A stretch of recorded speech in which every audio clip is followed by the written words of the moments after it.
In lieu of our normal introduction today, I will be taking the computer's place. I'm Celine Roberts, Lynn Cullen's producer, and you're listening to Lynn Cullen Live. Well, that was okay. Thank you very much. I like a human touch as opposed to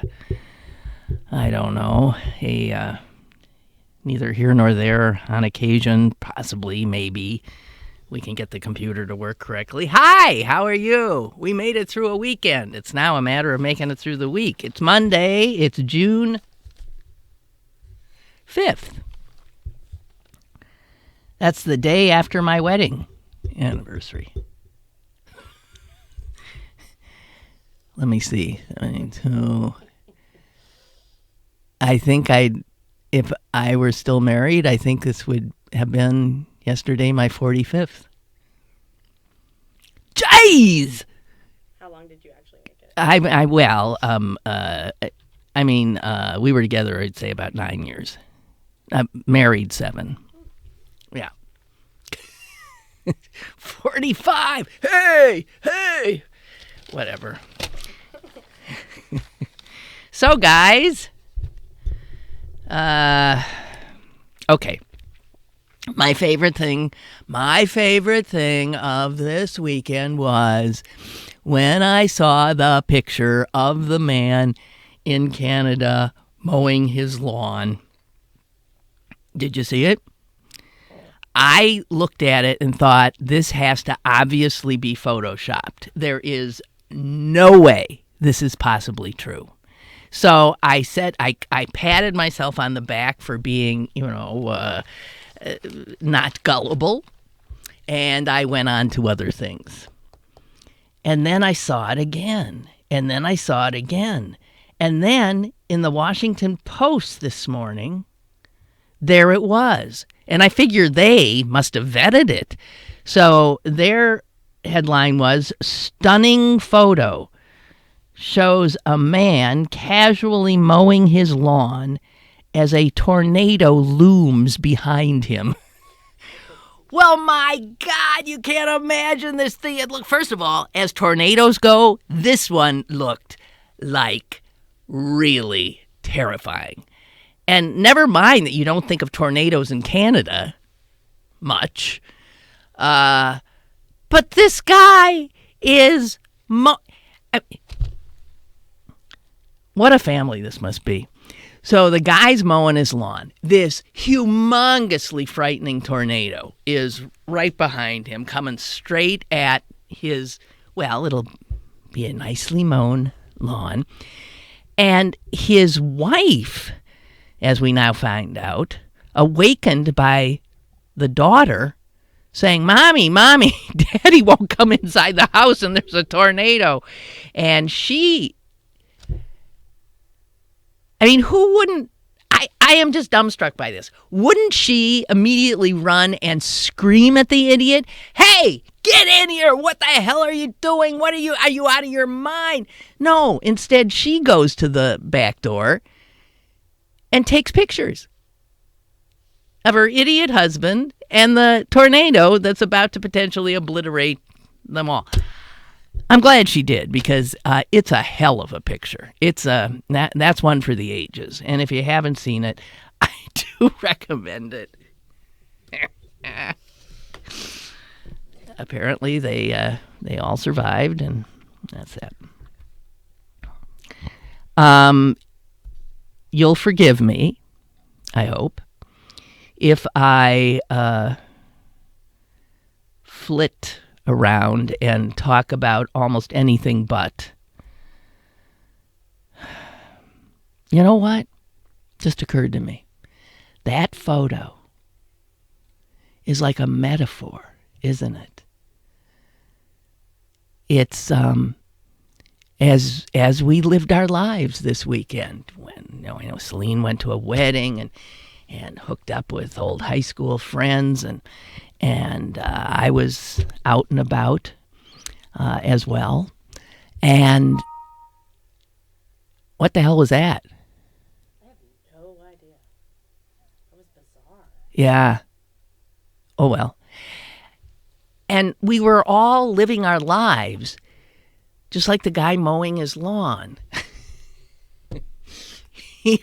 even as, if you turn around, the end of our world as we know it could be, right there, that tornado, right behind the tornado known as Trump. Wow. It is. It's like a friggin' metaphor, ain't it?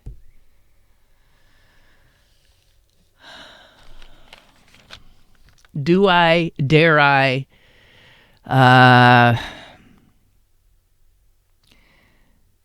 let me just say this. He truly is becoming, I think, increasingly erratic and embarrassing and unpredictable and consequently frightening, right? I mean, even more frightening than that humongous tornado.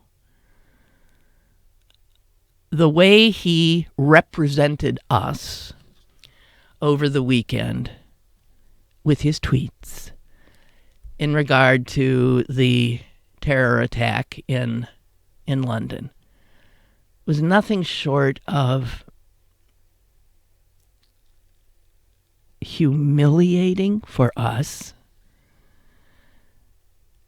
and frightening for the world. He used that. I mean, you can be on automatic pilot and know how you respond to a tragedy, right? Our thoughts are with you. We're thinking of you. Stay strong, whatever, blah, blah, blah. No, not him. So the first thing he does is he retweets a Drudge report saying 20 people mowed down on London Bridge. That report was, of course, incorrect. The President of the United States, with all access to all information, goes to the Drudge report and tweets that out and then starts in on the British, our allies, starts in on, politicizing it for his gain. It really was. Is it possible to be astonished anymore? I guess not. I guess not. I'll defer to Charles Blow. He says, "My whole life I have taken for granted America's leadership in the world. America, I mean, we were a beacon, right, to the world. America has been imperfect, sometimes disastrously so, but it always seemed to me bent toward the belief that America and the world could be made more perfect. Well, that time has come to a close. America is exiting the world stage.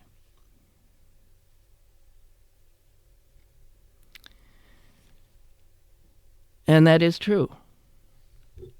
And we just pop up every once in a while in the guise of Donald Trump and as the clown, I guess. It's really stunning what's happened to us. And all because our democracy, obviously, is not held dear by far too many of our fellow citizens. Oh. So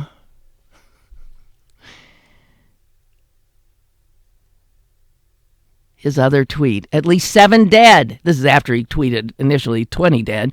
At least 7 dead, 48 wounded. And Mayor of London says there's no reason to be alarmed. Well, so he jumps on the mayor of the city that's attacked by actually taking something the mayor said totally out of context. The mayor had said to Londoners there will be a heightened presence, obviously, of armed police in the city. Please do not be alarmed.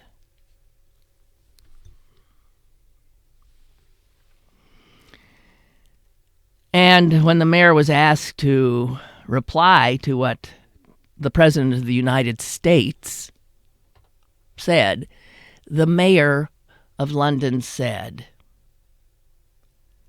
essentially, I have more important things to do. That's how tiny the President of the United States has become in our world. Mayors of cities that have been our allies forever dismiss him like an annoying gnat.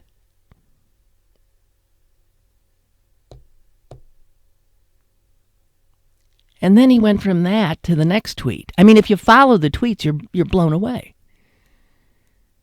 Do you notice we're not having a gun debate right now? That's because they use knives and a truck.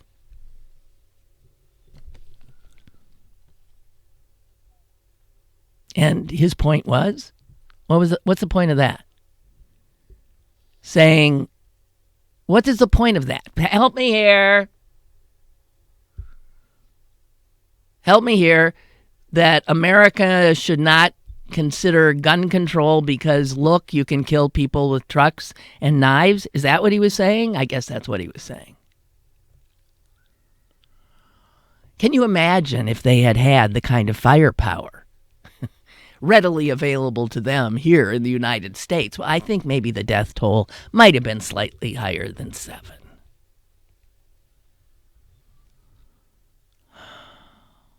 This is our president. Robert Dallek, who is a presidential historian of some note, said Trump rubs everything raw. There is something so petty about this man. Everything has to revolve around him. He knows better. He's right. He one-ups everything. Oh, yeah, well, so here we are.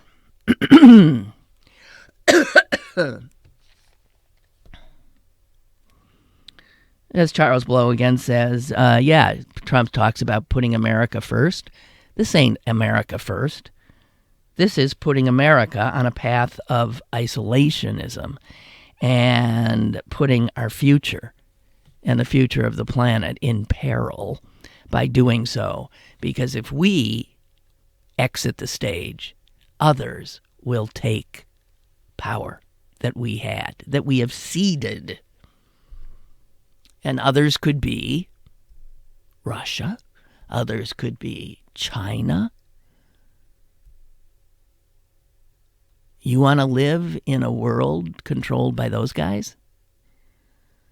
Moderated by those guys? I'd frankly rather live in a world moderated by a United States of America that I used to know. Hard to believe. So let's not talk about it. Deborah writes, he just tweeted 18 minutes ago. Trump just tweeted, are you kidding? Oh, God. Here's your president's latest tweet. Pathetic excuse by London Mayor Sadiq Khan, who had to think fast on his no reason to be alarmed statement. Mainstream media is working hard to sell it. Guys, we have, as president, literally a deranged child. That's who we have. That's who we have in our White House. And again, to you Trump voters, history is going to hold you accountable for doing something that, again, as Charles Blow said, never would we have imagined that we could sink this low, this fast.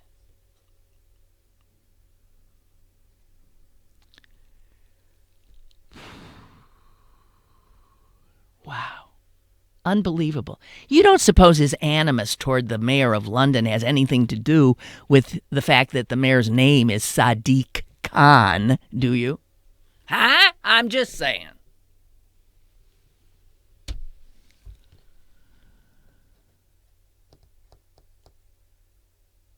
Somebody pointed out the other day, man, even you see who's going to be the new president of Ireland?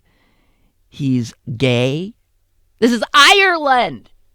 He's gay. It was like a crime, punishable almost by death, to be gay in Ireland just a blink ago. He's gay, and not only that, he's half Asian, half Indian. That's going to be the president of Ireland.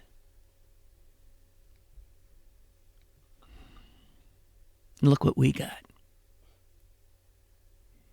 Look what we got. Okay. So, help. There was a story, front page, today's New York Times, that just it underscores how this country is in peril in a way that it has not been before. And it's a piece about a teacher in a small town in Ohio,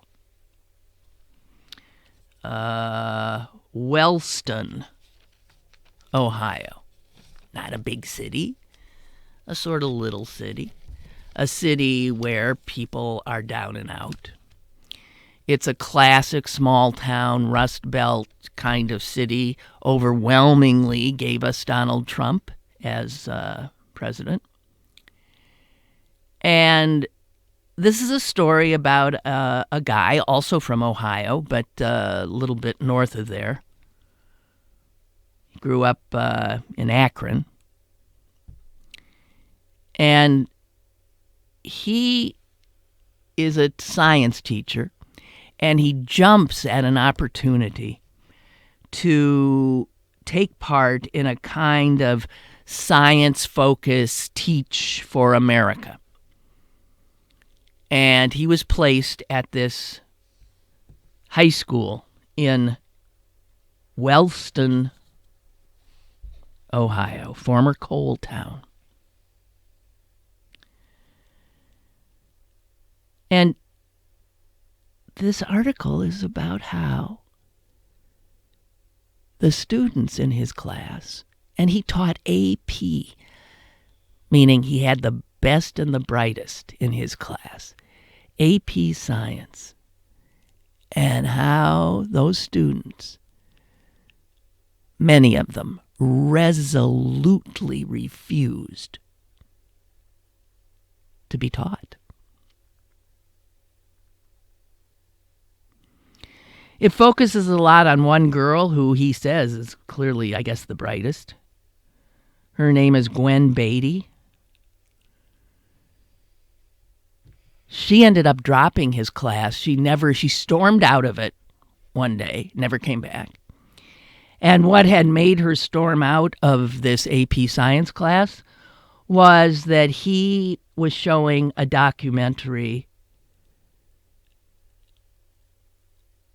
Emmy award-winning documentary that featured a Christian. He was going all out trying to reach these kids, a Christian climate activist, because a lot of these kids say that global warming doesn't work with their Christian belief.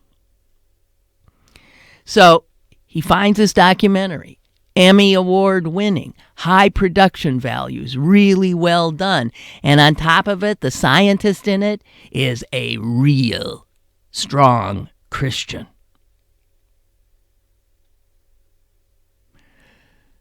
And this girl, supposedly the brightest in the class, stormed out in the middle of it. And here's what she had to say. It was just so biased toward saying climate change is real. And that all these people that I pretty much am, like, we're wrong and stupid.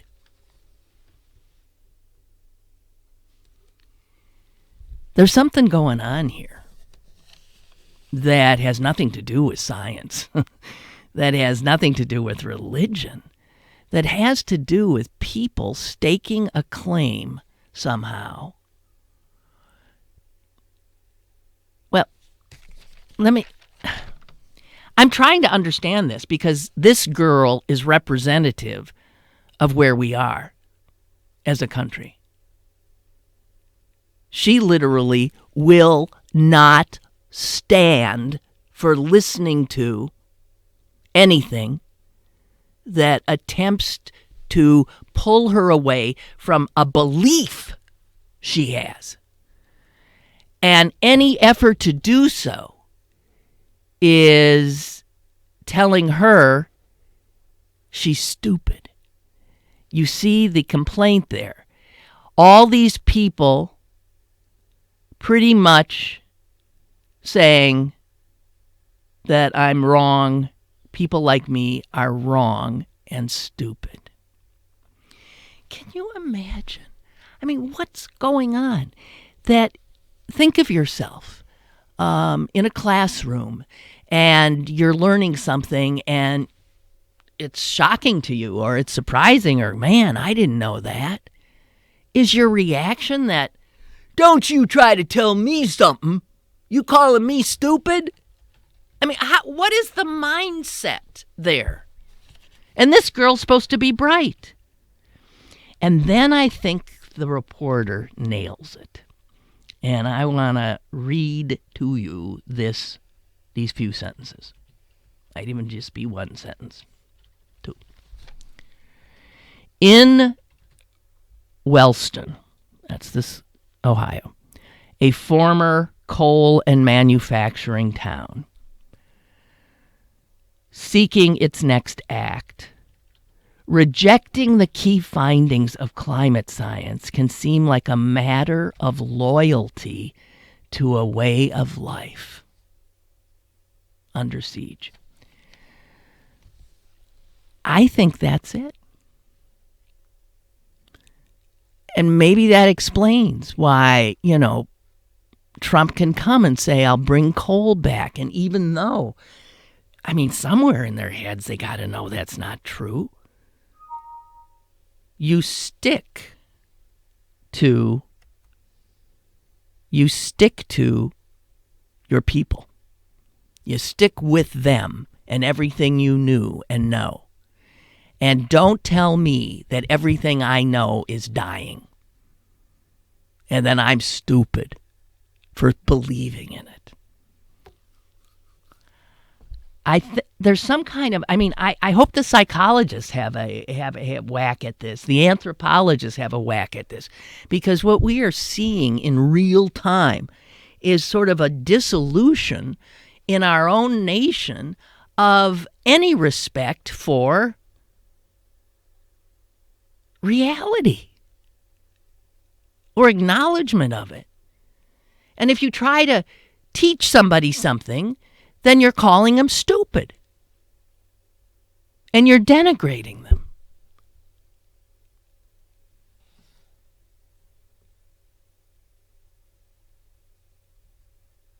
So the reporter says these people reject climate science because that way they remain loyal to their people. their tradition, their way of life.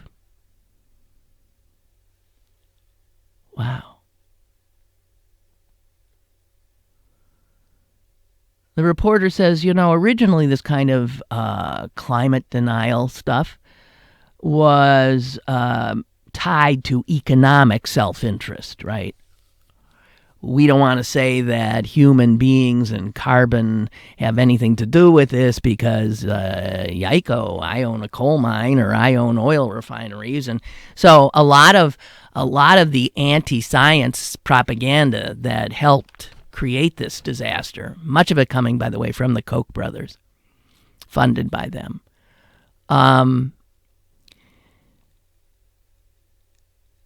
that you can understand, I guess. But this has morphed into now denying climate change is now a proxy for being, I guess, a Republican or being a conservative or being a traditionalist or being a Christian. I don't know. It becomes part of all of these things that have to be rejected if you are to remain true to your beleaguered tribe.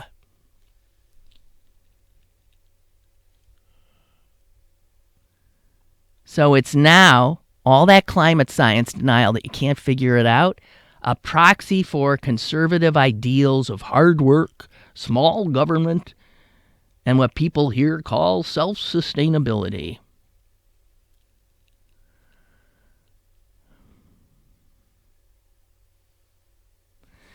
So this teacher took a poll midway through the class.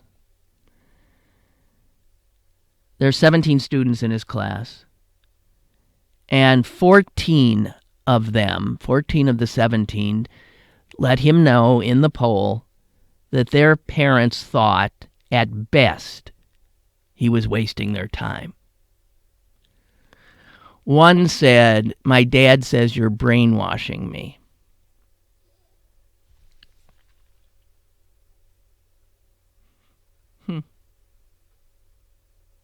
So, and then, again, lest we forget, these are people, they're most of them living below the poverty level.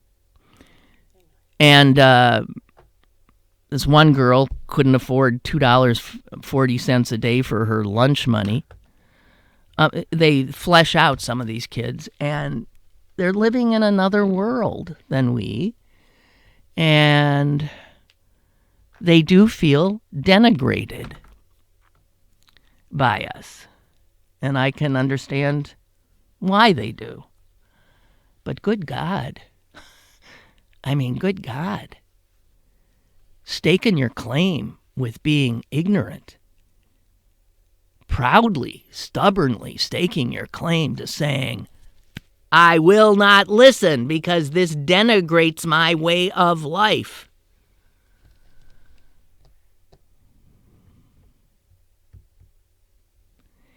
This teacher took him on a field trip, went over to some big city, and for many of his students, it says, it was the first time they rode on an escalator.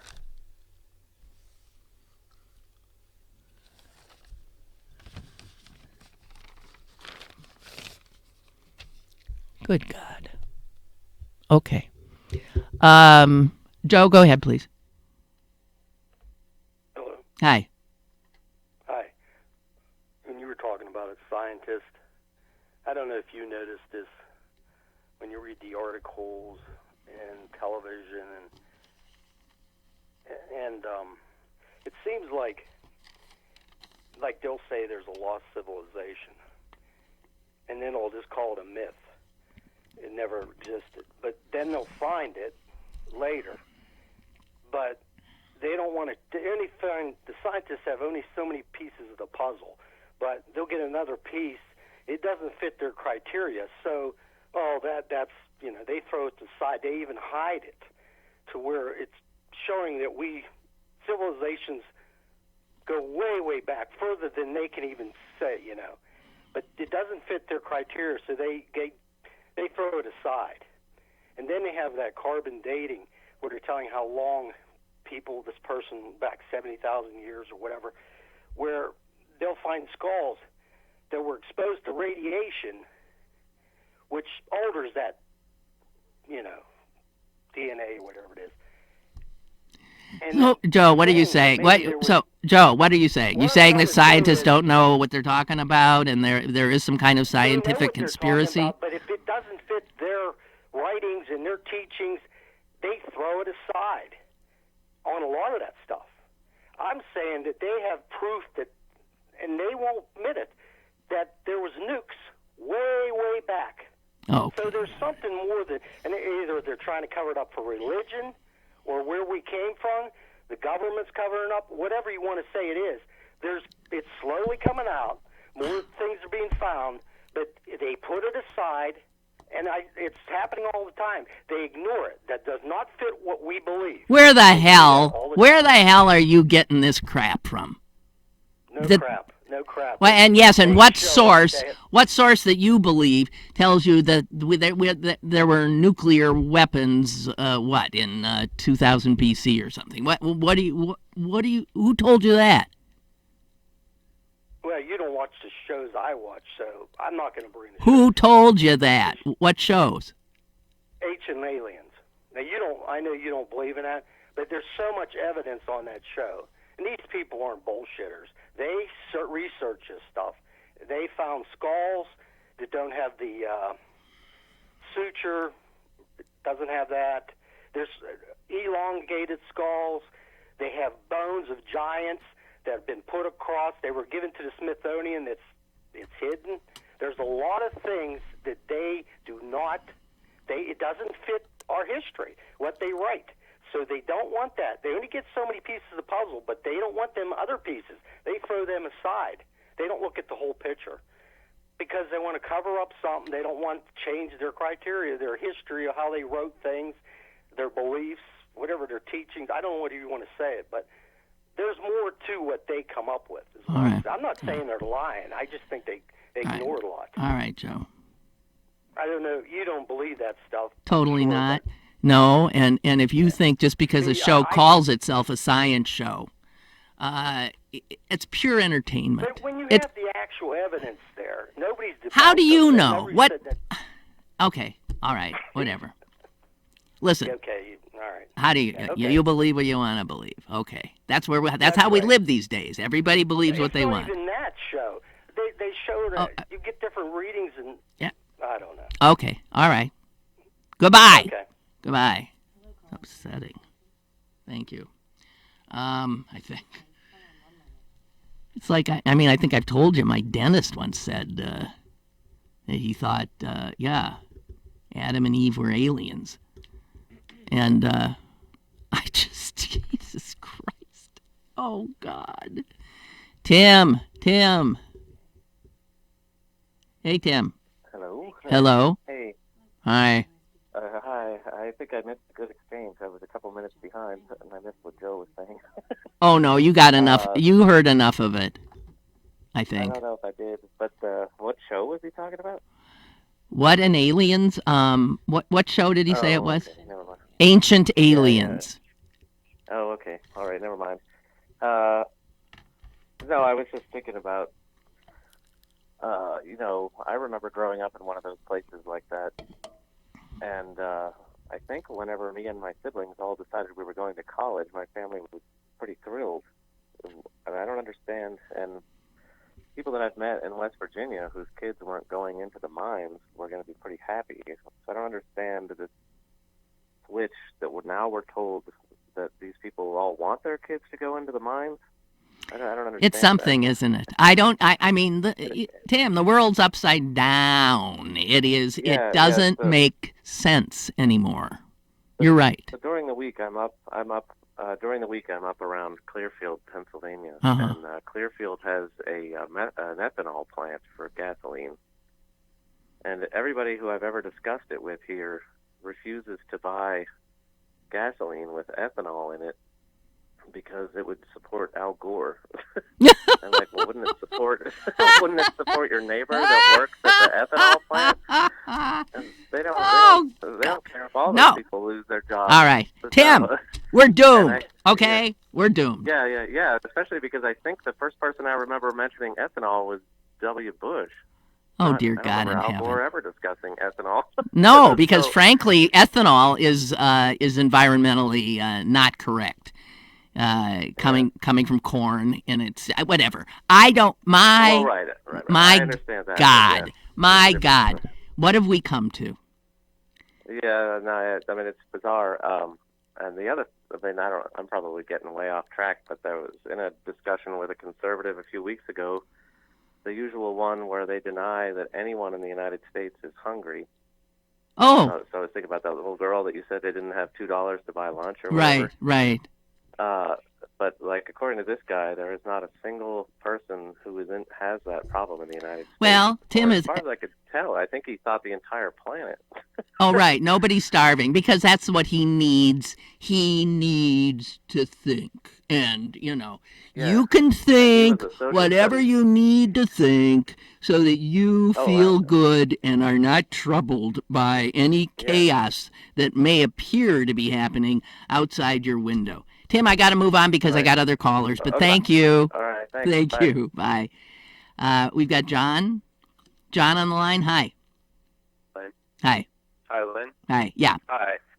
I just will follow real fast. I had another point to make, but following up on what your last caller said, when I worked for Camp Trees, which was I think it was a YMCA camp up north, we had kids coming out from the city, and we had these lunches.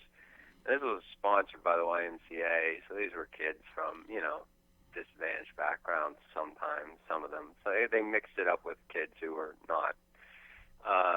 But a lot of kids I noticed would just tear into these bland bologna sandwiches like they had never eaten before. And one of the kids told me, he's just like, well, he basically said he hadn't eaten much, Oh. So, it was just something that I saw. Yes. And, for myself. And I have no, you could say it's anecdotal, but it was pretty. You saw the ravenous wonder of having those incredible bologna. The blandest. Yeah. They were the blandest bologna sandwiches I ever ate. I mean, with the pinkest killed. Yeah, I know. Tomato, Processed bologna and between two, slices of Wonder Bread, and it was like he was eating at a 4-star restaurant.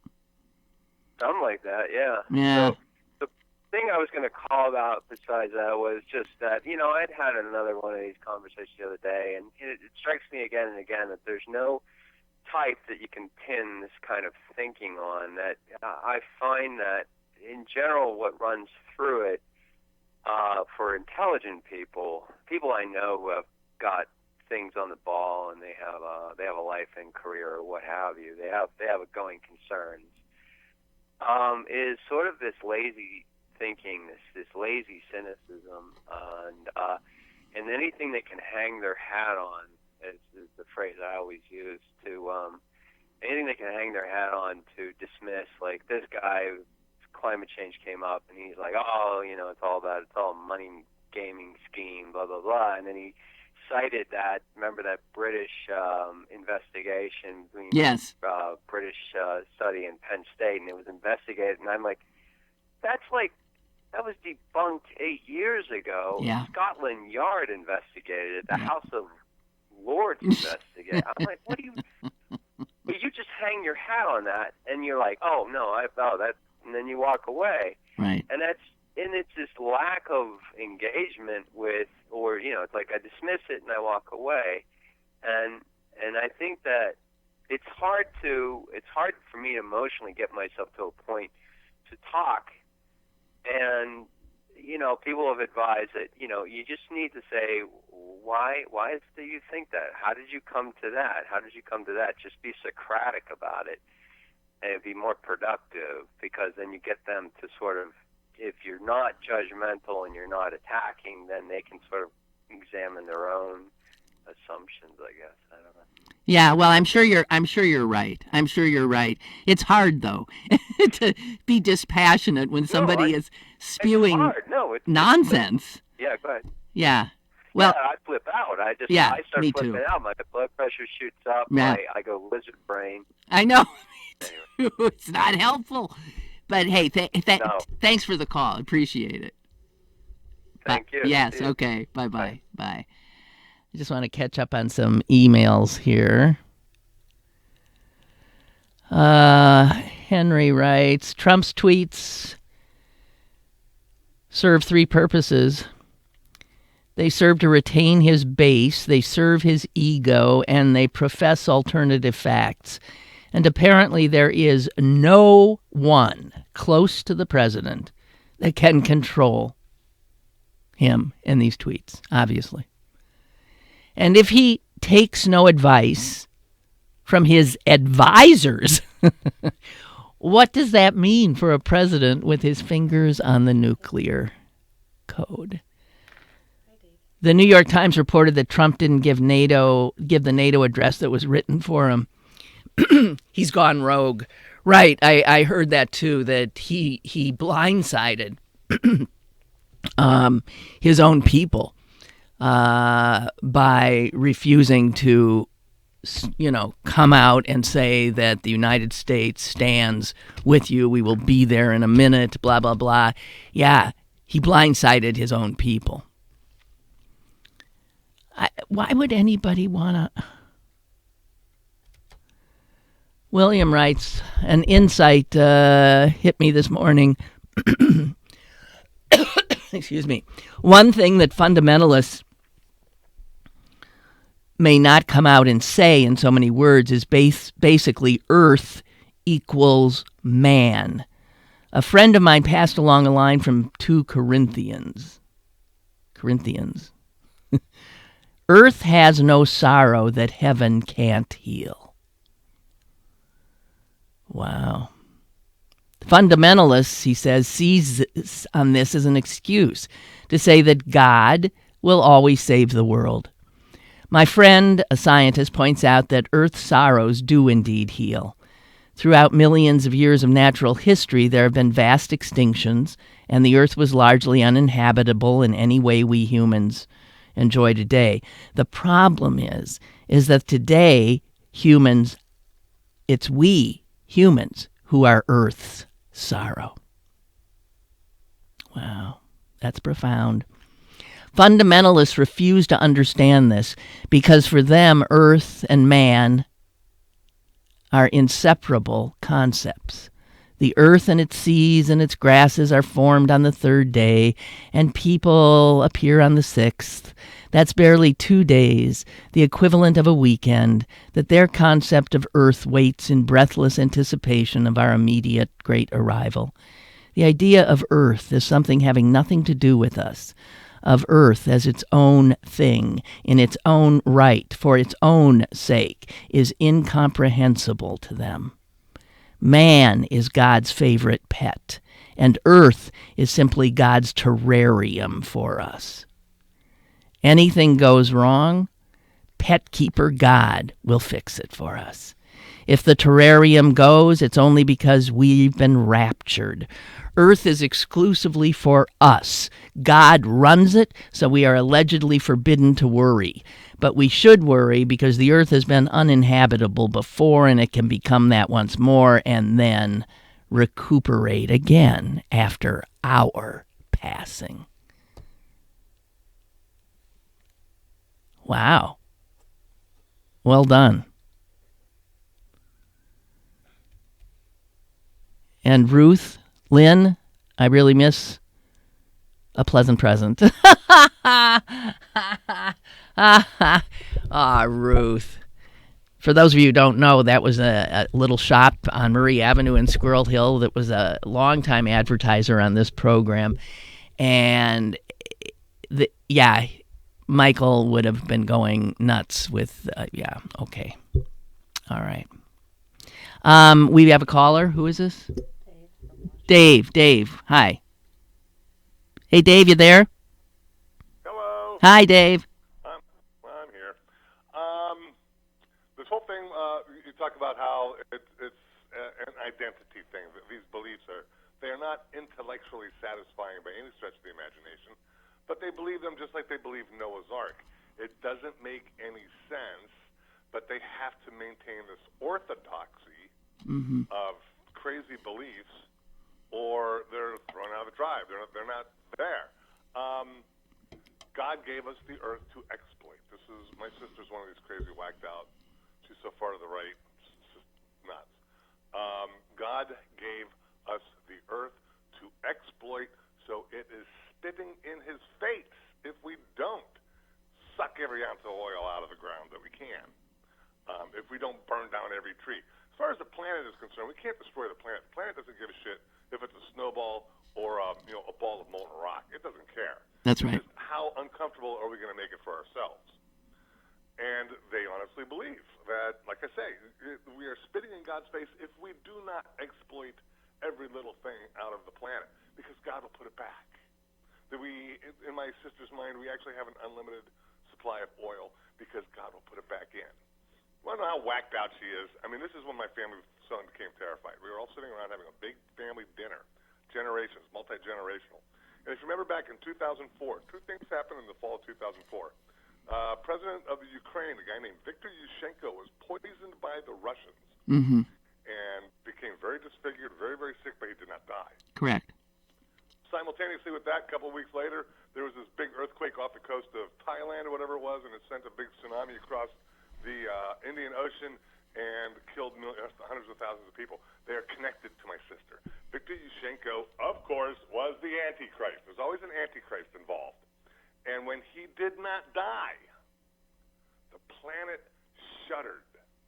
And that shudder was the earthquake that caused this big tsunami that killed all these people. And she told the entire family that. There was like 15 of us sitting here listening to the story. And what was our jaws dropped. Okay, the reaction was jaw drops. Jaw drops. Do you really truly believe that? And she believes it like she believes the sun's going to come up tomorrow morning. Now, of course, it didn't.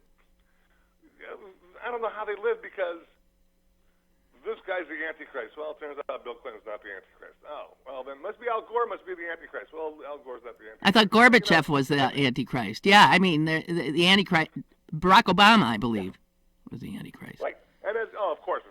And as it doesn't happen, well, they don't rethink, recalibrate. Well, maybe we should rethink this whole thing. Maybe we're wrong about something. No, they just move on to the next one. And when that one's disproven, a couple years ago, 5, 6, 7 years ago, one of the big televangelists said the Earth's going to stop on Right. May 24th. Oh, wait, I added it up wrong. It's November 24th, duh. And, of course, that didn't happen. It does not dissuade them. In fact, they double down on their craziness a lot of times. It's mind-boggling to us. I know.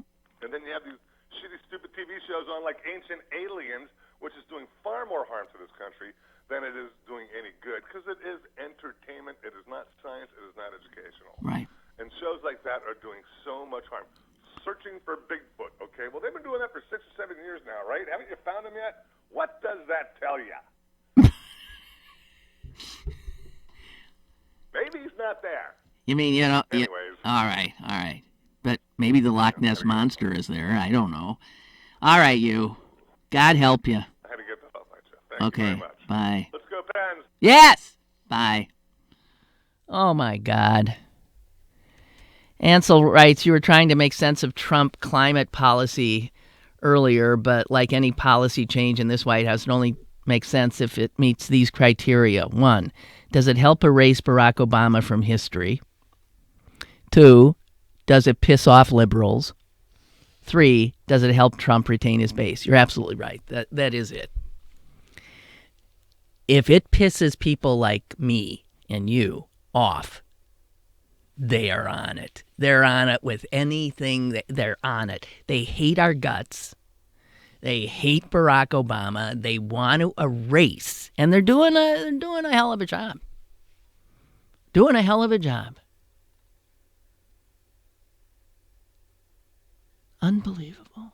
So Ansel says, never mind asking if a policy change is good for the country. Never mind asking if it's good for the world. It just has to be something that'll piss off liberals and destroy Barack Obama's legacy. That's it. That's it. Thank you for your cogent analysis there.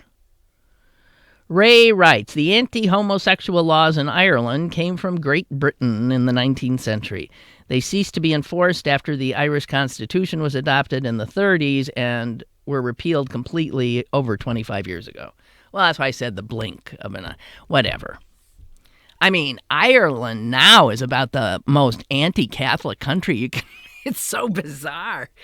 It's the Irish, man, they're tough people. I mean, they were strong Catholics.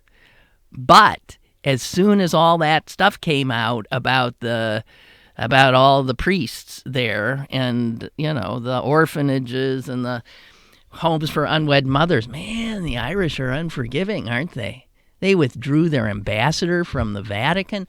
I mean, Ray, you're still a strong Catholic, but, man, a lot of your compatriots over there in Ireland are,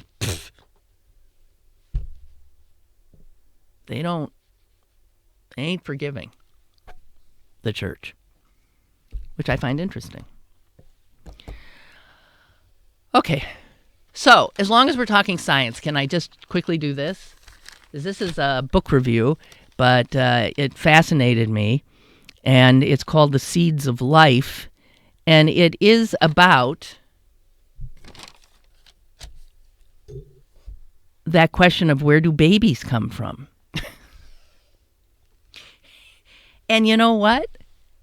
You'd be surprised at how recently we have scientifically been able to answer that question.